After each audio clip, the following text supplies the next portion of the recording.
فكرته كده جديدة. هو تصرفه المفروض 16 لتر في الساعة. المفروض هو ده فتحته.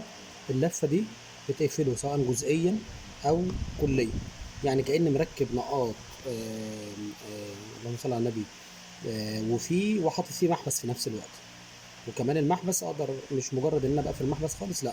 هو مثلا 16 لتر، انا ممكن اقفل ربعه يبقى 12، اقفل نصه يبقى 8، اقفل 3 ارباعه يبقى 4 لتر. اتحكم في كميه الميه اللي طالعه، وكمان انسداده بالترسبات والحديد. حتى لو اتسد لا قدر الله، لان هنا فتحته واسعه، فاقدر اسلكه بسهوله بمجرد الخرطوم ال 16 فتحه صغيره فيه وبيركب. يبقى انا كاني ركبت النقاط بالخرطوم بتاعه بالمحبس، يعني يعتبر 3 في 1. وطبعا ده جاي عينة كده.